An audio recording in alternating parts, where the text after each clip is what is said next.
The throne room of the obsidian spire hummed with the low, resonant thrum of ancient star engines buried beneath the palace floor, their pulse echoing like the heartbeat of a slumbering god. Above, the ceiling was a vaulted dome of black glass, etched with constellations that shifted when no one was watching. Each star a fallen warrior of the Vaetheri, each constellation a queen's triumph. And seated upon the throne of fractured moonstone, her skin the deep, bruised green of a storm-racked jungle at midnight, her hair a cascade of silver-white strands that floated as if suspended in zero gravity, was Queen Zilthara of the Vaetheri Dominion. Her eyes, twin pools of molten amber, burned with a fury that had turned 100 suitors into ash, 100 diplomatic envoys into silence, and 100 royal marriages into tombstones. She did not weep. She did not beg. She did not negotiate. She simply waited for the next fool who dared to ask for her daughter. And then came Corin. He did not arrive in a gilded starship with banners of silk and promises of alliance. He arrived in a scorched cargo hauler, its hull patched with rivets and alien scrap, its engines wheezing like an old man's breath. He stepped out alone, clad in a battered flight suit streaked with desert dust and dried plasma burn, his boots clicking against the marble floor as if he were walking through a marketplace, not the heart of a galaxy-spanning empire. He carried no weapon, no gifts, no scroll of treaties, only a dented canteen strapped to his hip and the quiet, stubborn set of his jaw. The court gasped. The royal guard tensed. The chamberlain fainted. Zilthara did not rise. She did not even blink. "Why are you here, human?" Her voice was not loud. It did not need to be. Carved through the air like a blade through silk. Corin stopped 3 paces from the base of the throne. He looked up, not with awe, not with fear, but with the weary certainty of a man who had seen too many dead worlds to be startled by a queen. "I heard your daughter sings to the stars," he said. A ripple of laughter spread through the court. One of the court poets snorted into his goblet of fermented moon milk. Even the palace sentinels, armored in living chitin and trained to feel nothing, twitched in surprise. Zilthara's fingers tightened on the armrests. The stone beneath them cracked. "You heard wrong," she said. "I didn't," Corin replied. "I heard it on the edge of the dust veil. A song. Not a cry. Not a scream. A song. Like wind through crystal trees. Like a mother humming to a child who doesn't know she's lost. Silence. The kind of silence that comes before a supernova." Zilthara stood. The air itself seemed to bend around her.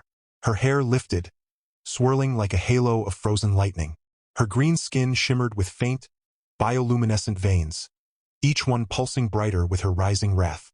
"My daughter," she said, each word a hammer blow, "is not a lullaby for wandering drifters.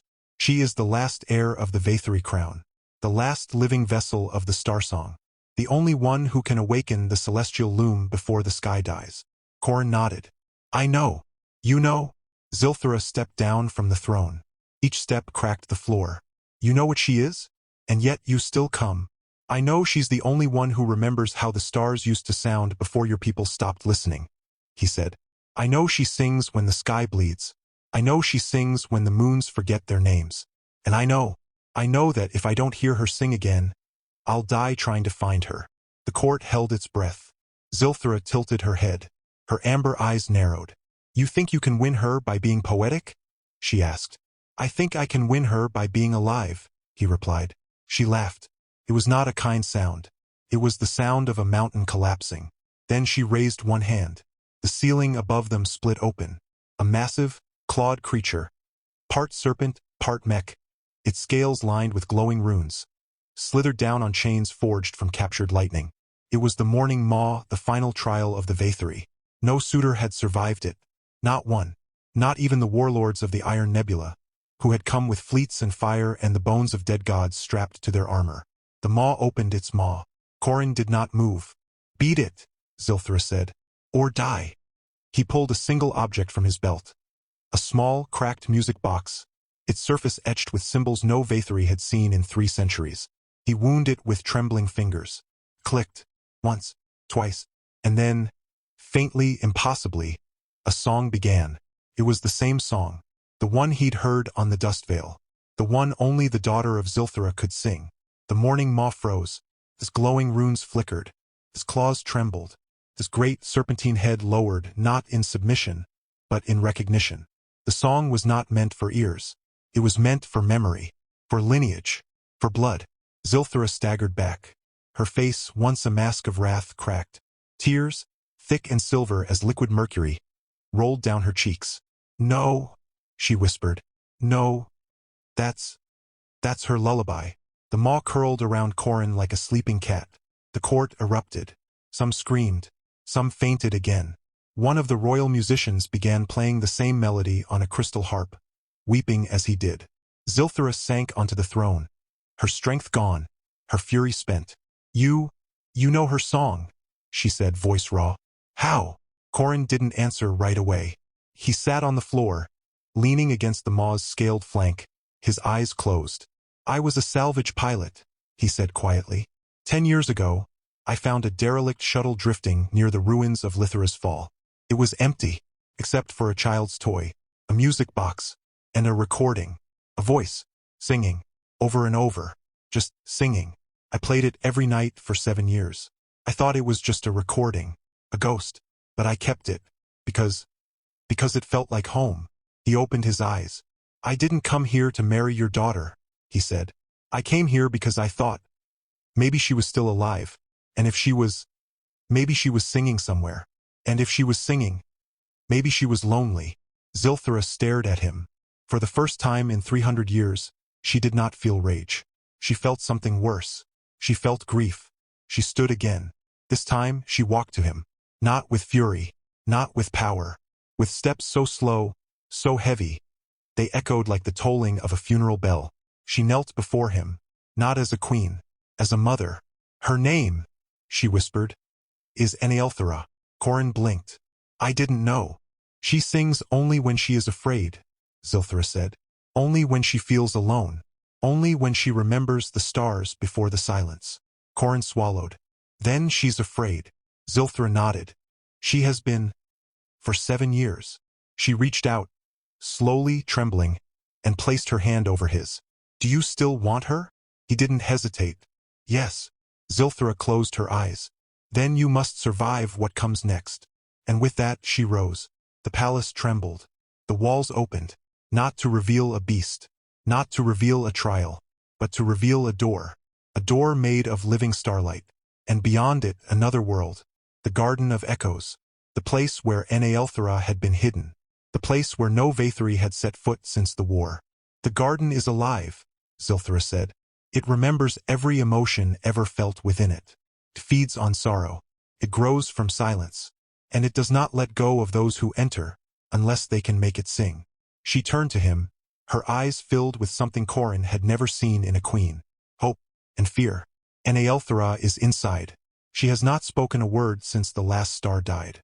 She has not sung since the day her father fell. If you enter, you must make her sing. Not because you love her, not because you want her, but because she needs to believe that someone out there still remembers how to listen." Corin stood. He adjusted his belt. He picked up his music box, and he walked toward the door, without looking back. The moment his foot crossed the threshold, the door sealed behind him. The palace fell silent. Zilthara turned to her court. "Do not speak," she ordered. "Do not move. Do not breathe. He has 7 days. If he does not return with her voice, we will all forget how to love." The Garden of Echoes was not a garden. It was a cathedral of silence. Towering spires of crystalline vines spiraled into a sky that had no sun, no moon, no stars. Only a vast, endless twilight that never changed. The ground beneath Corin's boots was soft, like moss made of ash. The air tasted like old tears. And everywhere he could feel it. The silence, pressed against his skin. It whispered in his bones. It was not empty silence. It was remembered silence. The silence of a child who stopped singing because no one answered. Corin walked. He did not call out. He did not shout. He did not beg. He simply played the music box. One note, then another, then the whole song. It echoed, and then nothing. He played it again, and again, and again. He played it as he climbed the vine ladders of memory. He played it as he crossed bridges woven from frozen sobs. He played it as he passed statues, hundreds of them, each one a Vathari who had once tried to reach Enealthara. Each one now frozen mid-step, mid-reach, mid-whisper. Their faces locked in expressions of longing, of grief, of unbearable hope.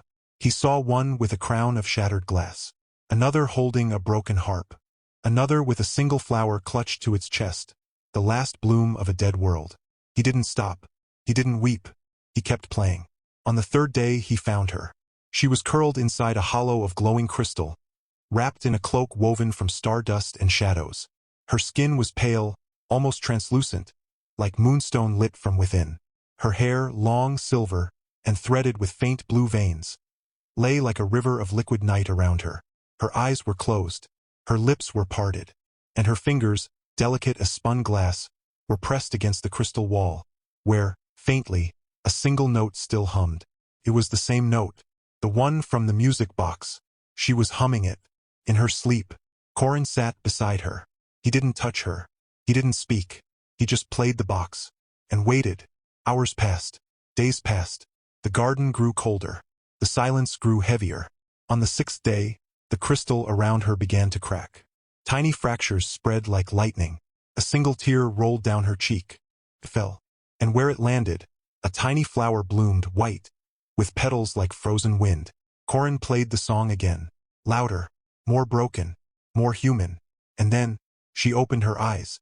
They were not green like her mother's. They were violet, like the last twilight before the stars go out. She looked at him, not with fear, not with anger, with recognition. You play the song," she whispered. Her voice was like wind through glass chimes. Corin nodded. "I do." She stared at him for a long time. Then she whispered, "Why?" He didn't answer right away.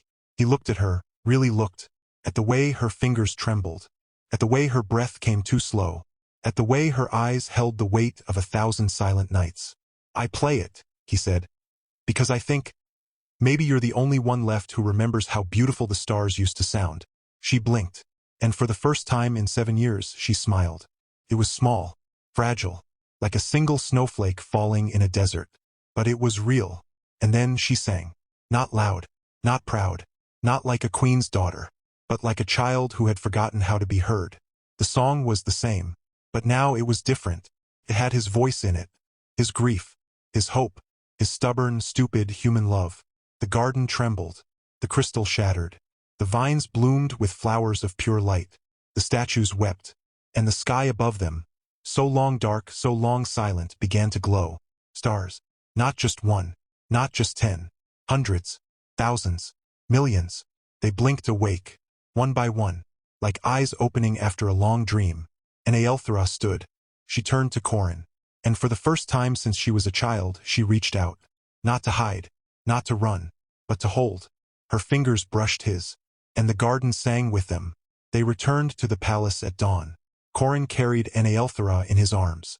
She was weak, her skin still pale, her hair still threaded with blue, but she was singing, softly, and the whole palace listened. Zilthera stood at the top of the steps. Her green skin shimmered with the same bioluminescence as her daughter's hair. Her eyes were red.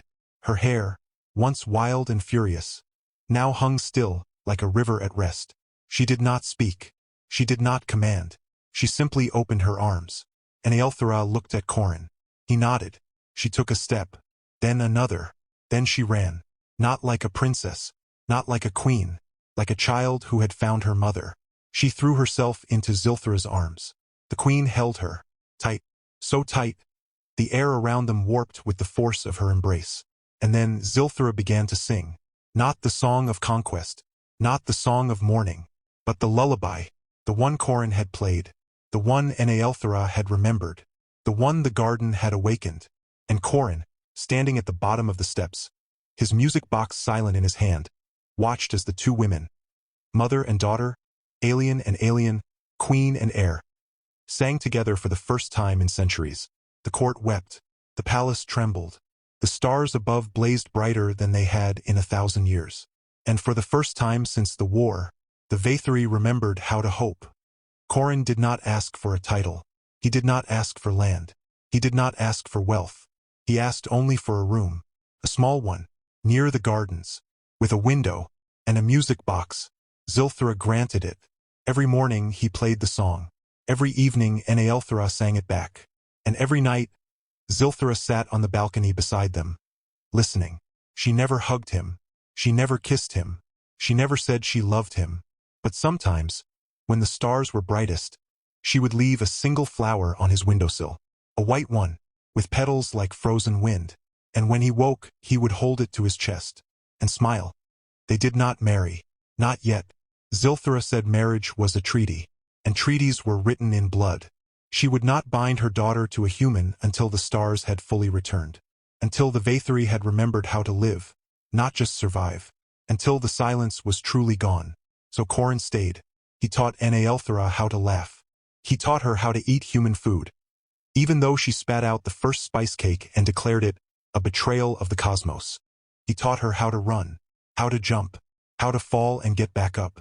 He taught her how to play chess with the palace's mechanical raven, which cheated by pecking the pieces off the board. And Eneelthara taught him how to listen, to the wind, to the silence, to the spaces between notes, to the way her mother's breath changed when she was sad. One evening, as they sat beneath the twin moons, Eneelthara curled against his side, Zilthara leaning against the balcony railing. Corin asked, "Why didn't you come for her?" Zilthara didn't answer right away. She stared at the stars. "They told me she was lost," she said finally, "that the silence had taken her soul, that she was beyond saving, that only the High Oracle could restore her. But the Oracle was dead." Corin looked at her. "You didn't believe them." Zilthara's fingers curled around the railing. "I believed them," she whispered, "but I didn't stop looking." She turned to him.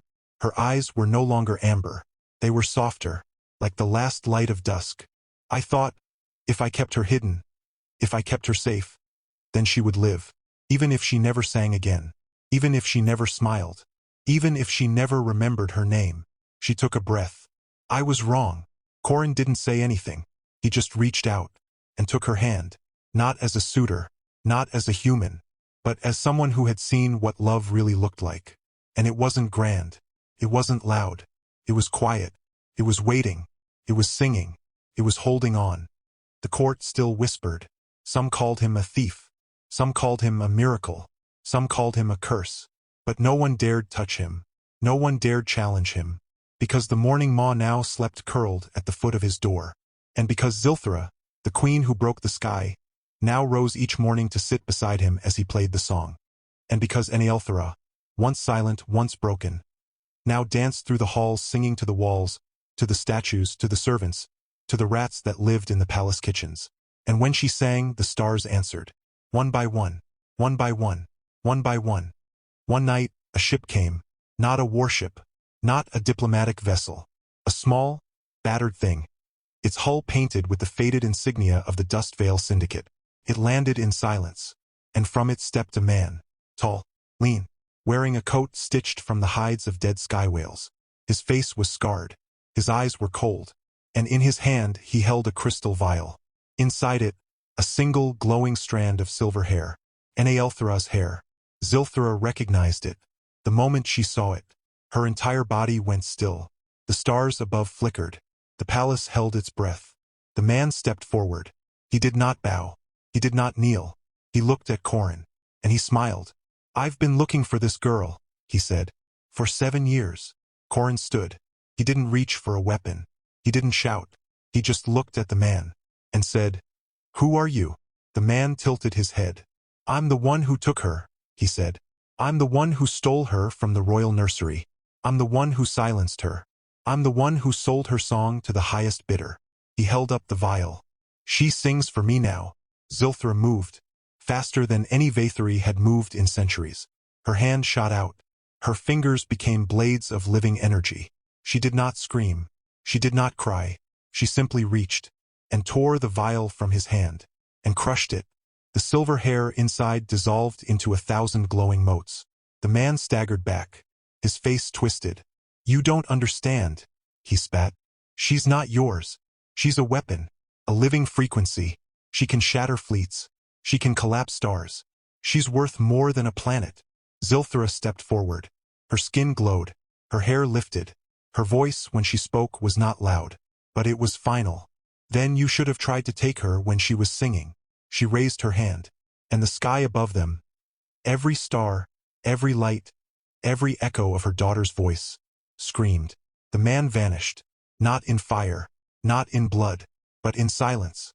The kind of silence that comes when something that was never alive is finally erased. Zilthra turned. Her eyes were wet, but her voice was steady. She looked at Corin, then at Naelthra, then back at Corin. "I was wrong," she said. Corin waited. She took a breath. "I thought I had to protect her from the world." She stepped forward, and took his hand, and Naelthra's, and held them both. "I was wrong." She looked at the stars, and whispered, "I should have protected her from me." The wind sighed, the flowers bloomed, and for the first time in 1,000 years, the Vathri queen smiled, and the stars above them, they sang back. The peace that settled over the obsidian spire after the stranger's vanishing was thin, like ice over deep, churning water. For 3 days the palace breathed easier. Naelthra sang with new boldness, her voice weaving through courtyards and chambers, waking dormant murals and coaxing lost constellations to rekindle in the sky-glass dome. Corin taught her how to whistle through a blade of crystal grass, and she laughed so hard she choked on stardust. Queen Zilthra, for her part, began eating meals at the same table as them, though she still spoke little and never touched the spice cake. But on the 4th night, the stars stopped singing. Not all at once. Just a flicker here, a dimming there, until the dome above the throne room was littered with dead points of light, like holes punched in velvet. Naelthra felt it first. She dropped her music box mid-verse. Her hands flew to her throat, as if something invisible had wrapped around it. She gasped and no sound came out. Corin caught her as she crumpled. Zilthra stood so fast her chair shattered into dust. "The silence is returning," she whispered, her voice trembling with something worse than rage, dread. But how? The loom was reawakened. The song was restored. She raced to the celestial chamber, a sanctum buried beneath the palace's roots where the Vathri's cosmic heart, the loom of echoes, pulsed in rhythm with the universe. Corin carried Naelthra, who clung to him, eyes wide with terror, fingers clawing at her own neck.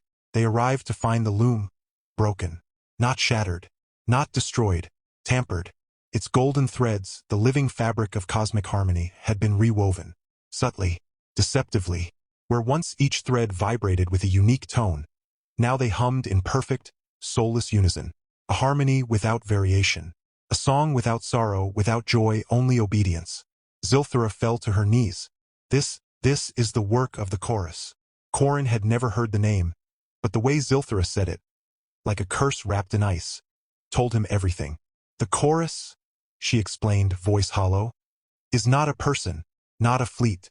It is a thought, a consensus, a hive of minds that believes emotion is noise, and that silence is the only true peace." They were exiled centuries ago, banished beyond the Rim Nebula for attempting to harmonize the galaxy by erasing all song, all feeling, all choice. She looked at Naelthra. They must have followed her song, used it as a beacon, and now, they're unraveling her from the inside. Naelthra tried to speak again. Only a whisper escaped. "They're in my head." Corin's blood ran cold. That night, Naelthra vanished. Not taken, not kidnapped. She walked out. Her eyes were open, but empty, like polished obsidian reflecting nothing. She left behind her cloak, her slippers, and the music box Corin had given her. In its place, she left a single note, written in starlight ink on a petal of frozen wind. "I must silence myself, so they stop hurting the stars."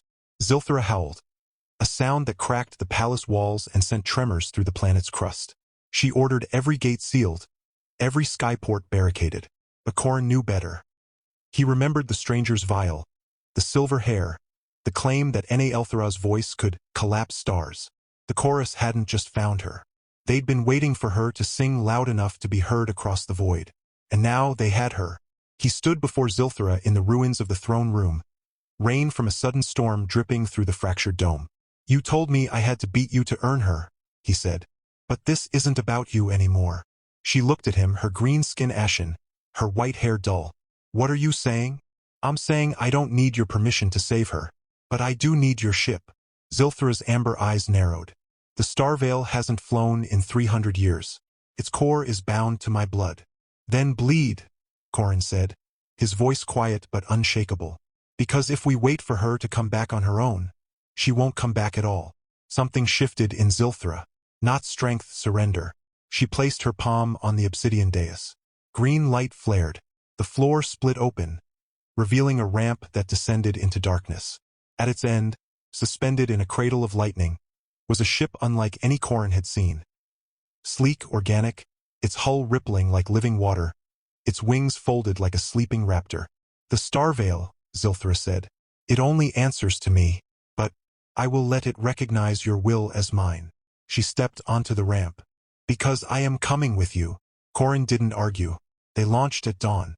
The Starvale tore through the atmosphere like a comet shedding grief. Beyond the planet's rings, they found the trail, not of engines, but of silence. A corridor in space where stars flickered and died as they passed. It led straight to the Rim Nebula, a swirling maelstrom of dead light and fractured time. As they entered the nebula, the ship began to hum, not with power but with pain. "They're singing back," Zilthra said, gripping the controls. "Not with voices, with absence. They're using Neelthra's frequency to invert the song, to turn harmony into entropy." Corin stared at the viewscreen. Ahead, floating in the heart of the nebula, was a structure that defied geometry.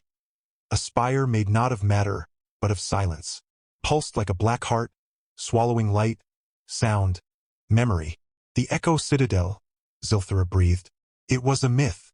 Inside, suspended in a lattice of crystalline silence, was Neelthra. She floated upright, eyes closed, arms outstretched. Silver threads, pale imitations of the loom's golden strands, wrapped around her limbs, her neck, her mouth.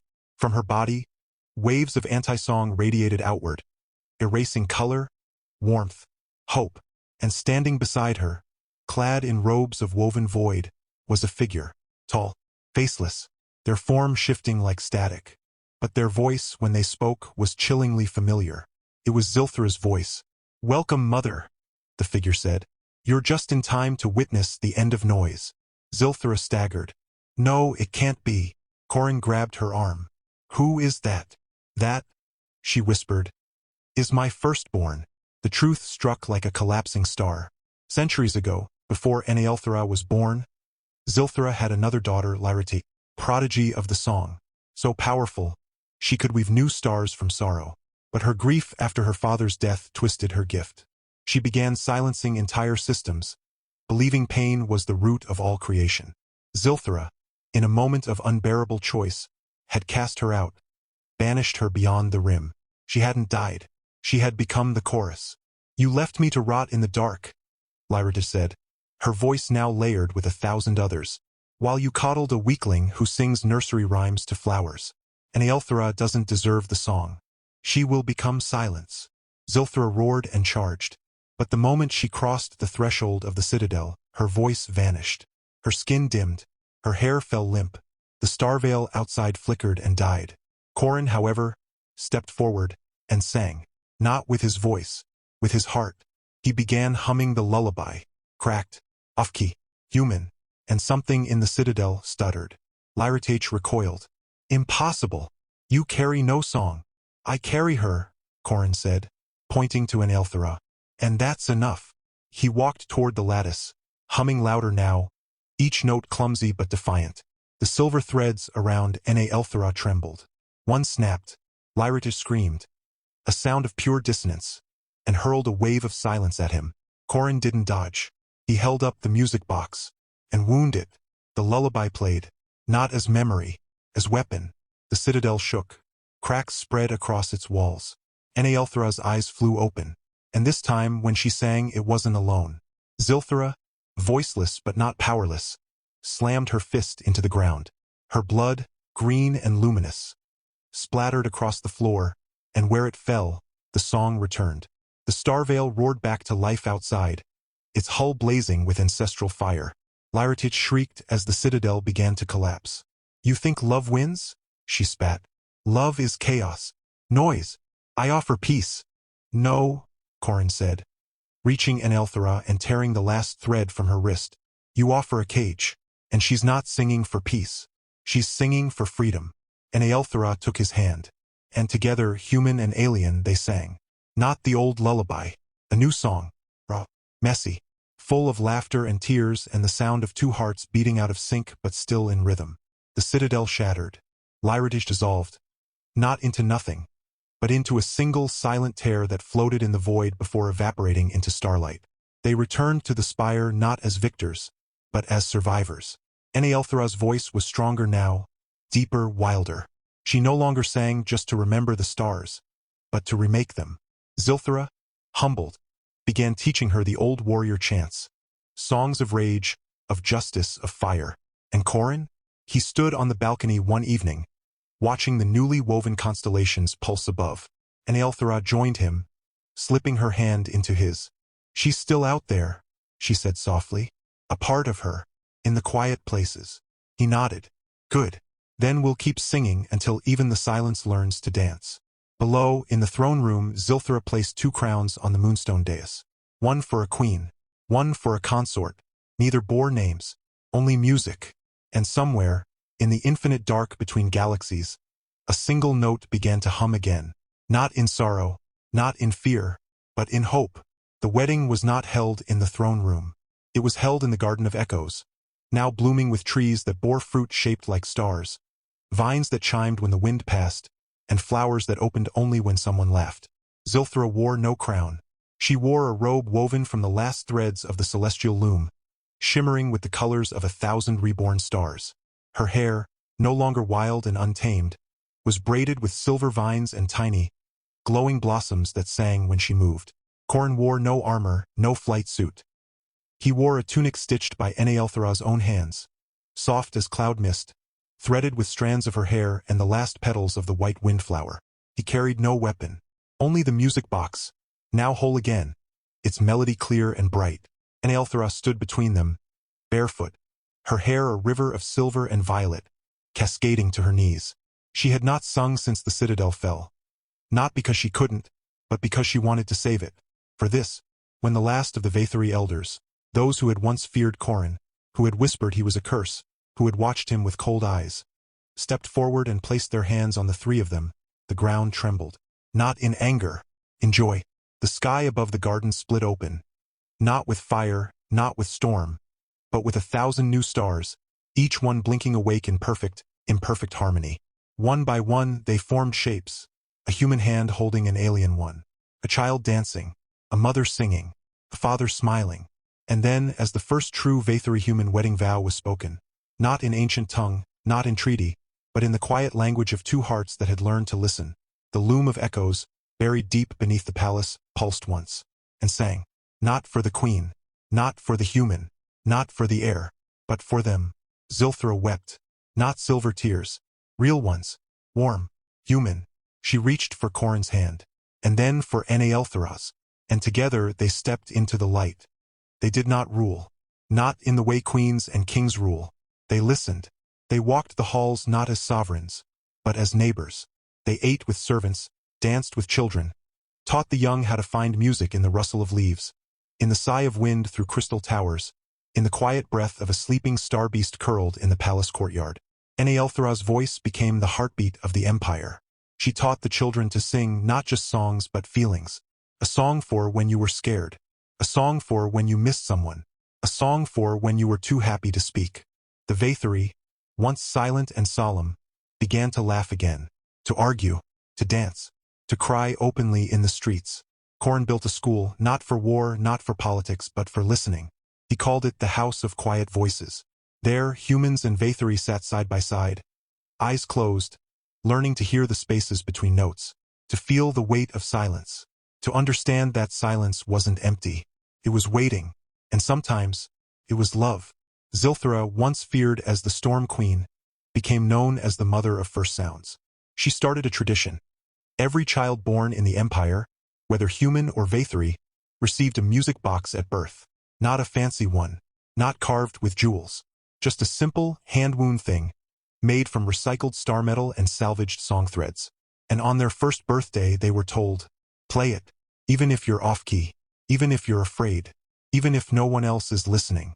The stars hear you. 5 years passed, then 10. The empire grew not in size but in soul. New worlds joined not through conquest, but through song. A planet where the rivers sang lullabies to the stones. A moon where the wind whispered jokes in 4-part harmony. A forest where trees bloomed only when someone told the truth. And in the heart of it all, In the quiet wing of the palace where the stars never dimmed, Corin and Enealthera raised their children. Not 7, not 10, 13. Each one different. Each one a miracle. There was Vale, the eldest, who could make flowers bloom just by humming. She had Zilthera's eyes, but Corin's stubborn grin. There was Tarn, who could speak to the palace's ancient sentinels, convincing them to dance. He had Enealthera's silver hair and Corin's habit of eating spice cake with his hands. There was Mira, the quietest, who didn't speak until she was 7. But when she did, the stars above the palace changed color. There was Rook, who could ride the morning maw like a stallion, laughing as it spiraled through the clouds. There was Leora, who could weave silence into light, making shadows that glowed like fireflies. There were the twins, Jax and Sela, who argued constantly. But when they sang together, the entire planet held its breath. And then there was little Orlin, the youngest, born on the day the last dead star in the obsidian belt flickered back to life. He had no hair, no skin color, just a soft, glowing pulse, like a heartbeat made visible. He didn't cry, he hummed. And when he hummed, the stars answered. Zilthera held him in her arms the first time he sang, and she whispered, "You're the song I never knew I was missing." The wedding of Corin and Enealthera had no rings, no vows written in stone. But on their 10th anniversary, Enealthera gave him a gift. She took his music box, and inside it, she wove a new melody. Not just a tune, a memory. Every laugh, every tear. Every night he held her when she was afraid. Every morning she woke beside him, singing softly to the window. She gave it to him on a morning when the sky was painted in colors no one had ever seen. He wound it, and played.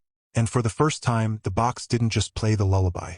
Played them, their voices, their breath, their silence, their love. And as he listened, tears fell. Not from sadness, from wonder. He looked at her, and she looked at him, and they didn't need to say anything, because the music said it all. Zilthera lived to see her grandchildren grow.